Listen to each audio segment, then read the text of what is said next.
Hi guys, Alice Taylor here at Lytham Golf Academy, and today we're going to talk about how to stop topping your irons.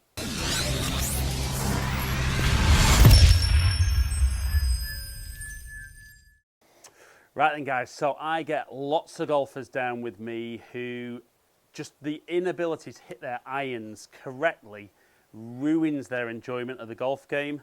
Hopefully if you're watching this video, we're going to get that sorted for you and get you really crushing those irons, getting the ball up in the air, getting some good distance, helping you score better, but really enjoy your golf more.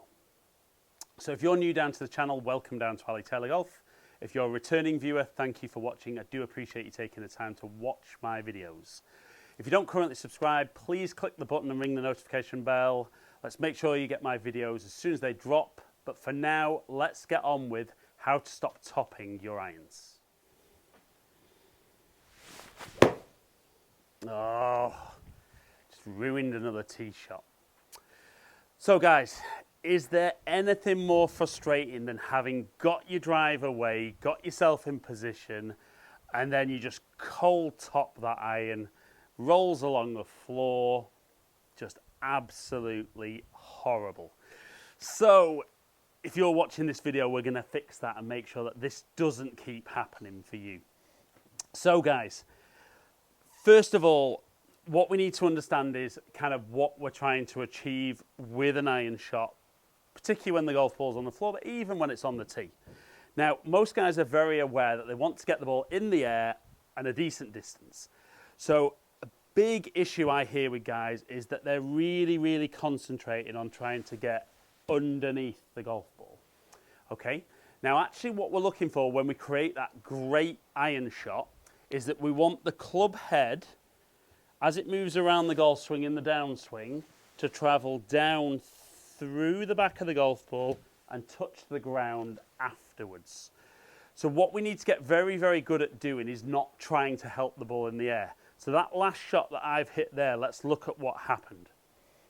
So as we look across there, we can see my club has actually been moving up nearly 4 degrees through impact, and the low point of the golf swing was 3.3 inches behind the golf ball. So it's just almost impossible to get the club face on the golf ball, and all we're doing there is the club's travelled back up and it's hit the leading edge above the equator on the golf ball. So I think when guys are trying to get under the golf ball, what we see is that generally the backswing isn't too bad, but on the way down we see all the weight stay back on that right leg. The low point is behind the golf ball, and guys try to help the ball in and very often falling backwards after the shot.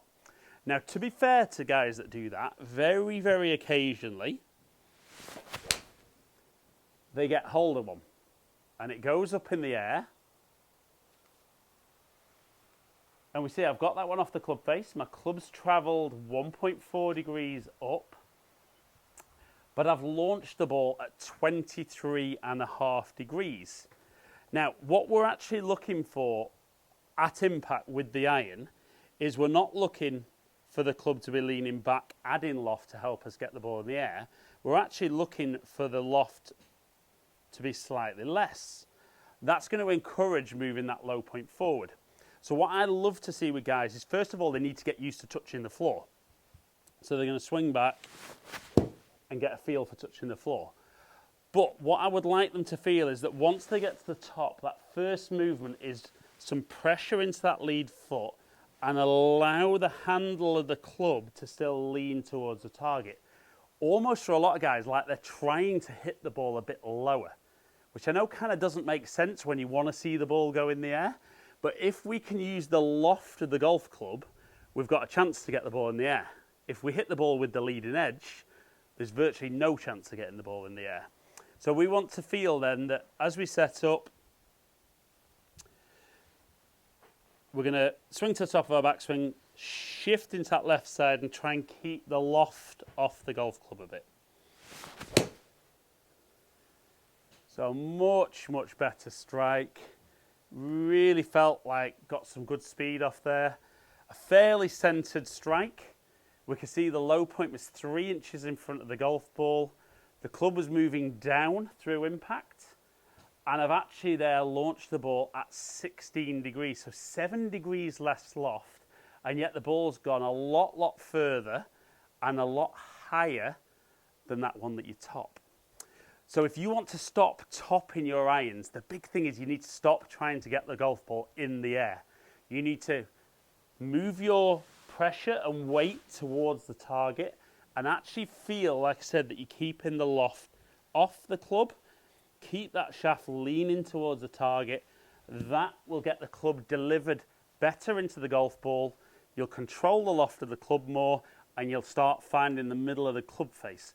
And there's no better feeling when you're used to hitting it off the leading edge and rolling it along the floor of really crunching a few out the middle. Right then guys, so hopefully there, another nice simple video that's going to help you stop topping your irons, and like I said earlier on, get you really compressing the ball, crunching those irons, hitting better shots, lowering those scores, and enjoying your golf more often on the golf course and on the driving range when you're putting it into practice. So if you've enjoyed today's video, like and share it, comment below. I will get back to as many people as I can. If you don't currently subscribe, please click the button and ring the notification bell. Make sure you get my stuff as soon as it drops. Follow me on all my social media platforms, all under Ali Taylor Golf. Hopefully catch up with some of you guys down here in the future. Stay in contact.